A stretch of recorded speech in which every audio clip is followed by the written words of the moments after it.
New Relight opticals and computerised I clinic. हमारे यहाँ Sarojini hospital के आई स्पेशलिस्ट डॉक्टर अवेलेबल। अपनी आंखों का मुफ्त मुआयना करवाइए। जी हाँ। अस्सलाम वालेकुम नाजरीन, 7H न्यूज सच को रखे आपके आगे। मक्का मस्जिद में ब्लास्ट हुए पूरे 19 साल हो चुके हैं।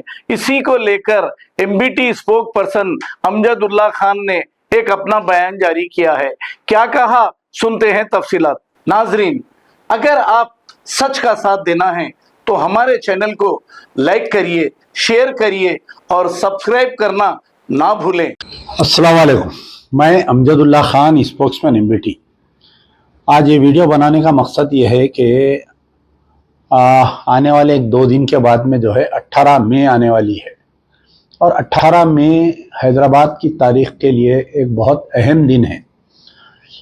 इसलिए अहम दिन है कि 18 मई 2007 को हैदराबाद की तारीखी मक्का मस्जिद में एक धमाका किया गया था, जिसके अंदर 9 लोग स्पॉट पे शहीद हो गए थे और तकरीबन 100 से ज़्यादा लोग ज़ख्मी हुए थे। और बाद में जो पुलिस फायरिंग हुई थी उसके अंदर भी तकरीबन 7 से 8 लोग मर गए। जो लोग ज़ख्मी हुए थे कुछ दिन के बाद में वो लोग भी मर गए और परमानेंट अपाहिज हो गए। लेकिन अफसोस का मुकाम यह है कि आज 17 साल होने का वक्त आ रहा है। 17 साल बीत जाने के बाद में भी मक्का मस्जिद के जो कातिल है, ना तो उनको गिरफ्तार किया गया, ना तो उनको सज़ा दी गई। और जो विक्टिम्स है मक्का मस्जिद ब्लास्ट के, जो लोग मर गए, जो लोग ज़ख्मी हैं, परमानेंट अपाहिज हो गए, वो लोग कोई काम के नहीं रहे इस दुनिया में, उनके लिए जो है सरकारें कुछ नहीं किया।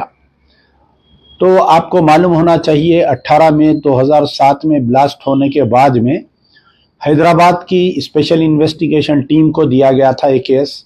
हैदराबाद की स्पेशल इन्वेस्टिगेशन टीम और उस वक़्त हैदराबाद की पुलिस, उस वक़्त जो गवर्नमेंट थी डॉक्टर वाईएस राजशेखर रेड्डी की गवर्नमेंट थी, तो उस वक़्त की पुलिस ने यह दावा किया था कि कोई मुस्लिम आतंकवादी संगठन जिसका ताल्लुक़ बांग्लादेश से है, पाकिस्तान से है, उन्होंने ब्लास्ट किया और तकरीबन 100 से ज़ायद बच्चों को 3 अलग अलग एफआईआरों में गिरफ्तार किया था। उनको 18 महीने जेल में रखे। उनको इतनी अजियतें दी गई, इतनी अजियतें दी गई। पोस्ट मक्का मस्जिद ब्लास्ट केस के बाद में मुस्लिम बच्चों को अकबर बाग, सैदाबाग, मलकपेट, चंचलगुड़ा, हाफिज बाबा नगर, गुलशन इकबाल कॉलोनी, ये तमाम के बच्चे गिरा थे।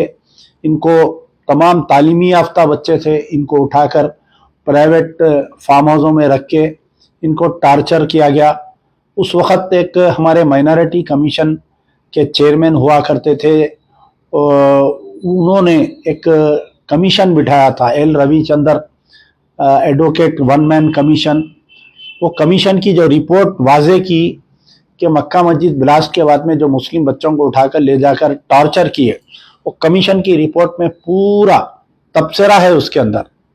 फिर यह हुआ कि ये लोग बाइज्जत बरी हो गए 22 महीने के बाद में। ये केस मक्का मस्जिद ब्लास्ट केस सीबीआई को 2010 में दे दिया गया। तो सीबीआई ने ये कहा कि ये एक बड़ी साजिश का नतीजा है मक्का मस्जिद ब्लास्ट।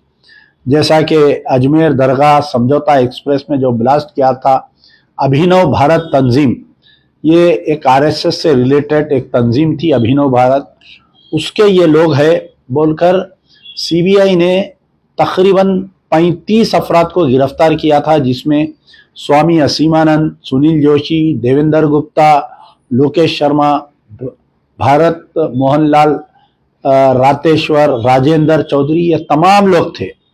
फिर उसके बाद में ये केस जो है करीब 2012 या 13 के तहत एनआईए नेशनल इन्वेस्टिगेशन टीम को दे दिया गया और एक स्पेशल कोर्ट एनआईए कोर्ट में इसकी सुनवाई की गई। आते आते 2018 में 16 अप्रैल 2018 को जजमेंट हुआ और ये जजमेंट में जो है सारे जो अभिनव भारत के लोग थे, जो आरएसएस से रिलेटेड लोग थे, इनको बाइज्जत बरी कर दिया गया। तो उस वक्त पे हमने सवाल किया कि अगर ये लोग बम ब्लास्ट नहीं किए तो फिर क्या शैतान करा क्या मक्का मस्जिद में ब्लास्ट? तो ब्लास्ट हुआ था कांग्रेस के पीरियड में, राजशेखर रेड्डी के पीरियड में। मुसलमानों को अजियतें दी गई उस पीरियड में, राजशेखर रेड्डी के पीरियड में। 100 बच्चों को टार्चर सेलों में रख के टार्चर दिया गया, प्राइवेट फार्म हाउसों में रख के उनको मारा गया, उनकी जिंदगियां तबाह हो गई। कोई इंजीनियरिंग पढ़ रहा था तो उसकी इंजीनियरिंग डिसकंटिन्यू हो गई, कोई मेडिसिन पढ़ रहा था उसकी मेडिसिन डिसकंटिन्यू हो गई, किसी के बहन की शादी थी वो कैंसिल हो गई शादी। तो बहरहाल एक लामुतना ही सिलसिला है, तवील गुफ्तगू है इसमें। उसके बाद में बीआरएस की गवर्नमेंट आई, केसीआर साहब, चंद्रशेखर साहब चीफ मिनिस्टर बने। तो 16 अप्रैल 2018 को जब जजमेंट आया तो हम उनसे बोले कि भाई ये जजमेंट के खिलाफ में आप हायर कोर्ट में अपील डालिए, एनआईए कोर्ट के खिलाफ में हाई कोर्ट को आप जाइए। तो हिंदू तंजीमों को खुश करने के लिए उस वक्त के बीआरएस के चीफ मिनिस्टर के चंद्रशेखर राव साहब अपील पे नहीं गए। अब यहाँ पर रोल है कि मुस्लिम क़यादत, Asaduddin Owaisi member of parliament थे, अकबरुद्दीन ओवैसी एमएलए, 7 एमएलए थे, ब्लास्ट हुए जब भी ये लोग एमएलए थे। खातिल बाइज्जत जब मुस्लिम बच्चों को गिरफ्तार किया गया ये लोग खामोश रहे, कोई अल्फाज नहीं निकाले, ये लोग एक लफ्ज नहीं बोले। ये लोग मुसलमानों पर जो ज्यादतियां हुआ, उनके जो बच्चे हैं जिनके माँ बाप नहीं, जो बच्चों को पुलिस जुल्म कर रही थी, टॉर्चर कर रही थी, इलीगल डिटेंशन में रख रहे थे, 15-15 दिन, 20-20 दिन बच्चों को अदालत के सामने पेश नहीं किया जा रहा था। उनके वालिदैन जब दारुसलाम जा रहे थे तो यही असदुद्दीन ओवैसी, अकबरुद्दीन ओवैसी उनके वालिदैन को झिड़कियां देकर बाहर निकाल रहे थे। 18 महीने बच्चे जेल में रहे। कभी असदुद्दीन ओवैसी, कभी अकबरुद्दीन ओवैसी एक मर्तबा जाके उनके घर पे नहीं मिले।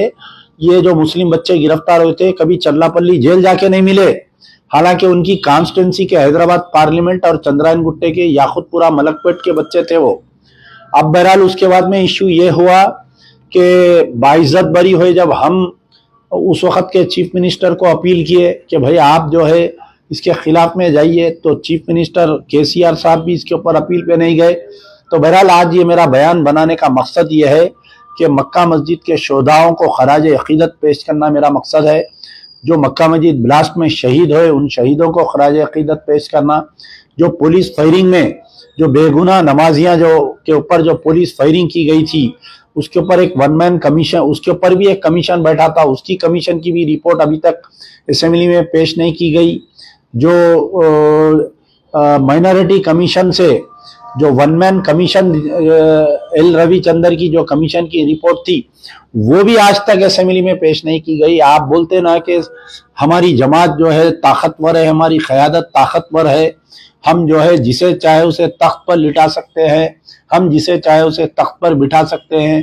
असदुद्दीन और अकबरुद्दीन से आज अमजदुल्ला खान का सवाल है कि 17 साल हो गए मक्का मस्जिद ब्लास्ट होकर, ना तो जो पुलिस फायरिंग के बाद में कमीशन बैठी उसकी रिपोर्ट अभी तक असेंबली में नहीं आई, जो पुलिस का जुल्म हुआ माइनॉरिटी कमीशन की जो रिपोर्ट दी गई थी एल रविचंद्र की उसकी रिपोर्ट आज तक नहीं आई, जो लोग मर गए उनके लवाकिन को आज तक कंपनसेशन नहीं मिला, जो जख्मी थे उनको आज तक कंपनसेशन नहीं मिला। तो जो अपील पे आप जो है कांग्रेस के साथ थे, मुसलमानों पे जुल्म हुआ, आप बीआरएस के साथ थे। 16 अप्रैल 2018 को जजमेंट आया, उसके खिलाफ में बीआरएस चीफ मिनिस्टर अपील पे नहीं गए जजमेंट के खिलाफ में। आप बोलते थे कि मैं कार का ड्राइवर हूं, मैं जो हूं जिसे गाड़ी जिधर चाहे मोड़ सकता हूं, तो ये कार को आप हाई कोर्ट का ने क्यों नहीं मोड़े, ये अपील क्यों नहीं करे हाई कोर्ट में। बहरहाल अमजदुल्ला खान का खराज अकीदत है जितने मक्का मस्जिद के शोधाओं के लिए और मक्का मस्जिद के बाहर जो पुलिस फायरिंग में जो मरे, मैं तमाम लोगों से उनकी मग़फ़िरत के लिए दुआ करिए। और मैं इस मौजूदा कांग्रेस की गवर्नमेंट रेवंत रेड्डी से गुजारिश करता हूं कि आप दोबारा मक्का मस्जिद ब्लास्ट केस ओपन करिए। आपके ही कांग्रेस की पीरियड में ये ब्लास्ट हुआ था, इसको ओपन करते हुए हाई कोर्ट में अपील करिए एनआईए कोर्ट के जजमेंट के खिलाफ में, ताकि तमाम स्वामी असीमानंद, सोनिल जोशी, देवेंद्र गुप्ता, लोकेश शर्मा, भरत मोहनलाल रत्तेश्वर, राजेंद्र चौधरी, ये तमाम 45 लोगों पर जो सीबीआई और एनआईए ने चार्जशीट किया था उनको सजा मिले और मुसलमानों के साथ इंसाफ हो, और जो मर गए उनके साथ इंसाफ हो, जो जख्मी है उनके साथ इंसाफ हो। यार जिंदा सोबत बाकी। New Relight opticals and computerised I clinic. हमारे यहाँ सरोजनी हॉस्पिटल के आई स्पेशलिस्ट डॉक्टर अवेलेबल। अपनी आंखों का मुफ्त मुआयना करवाइए। जी हाँ, sun glasses 99 onward, any number glasses from 250 onward, contact lenses any colour ₹99 onward. जो हजरात 60 साल की उम्र से ज्यादा है, हज और उम्रा जाना चाहते हैं, उनके लिए बिल्कुल free number glasses, free home delivery और free eye checkup. New Relight Optical, Talab Katta, main road, opposite to Baba Bahauddin दरगाह। मोबाइल 9848392127। खबर है शहर की, खबर है गाँव की, खबर है सारी दुनिया की। 7H न्यूज पसंद आए तो लाइक कीजिए, शेयर कीजिए और सब्सक्राइब करना ना भूलें। 7H news.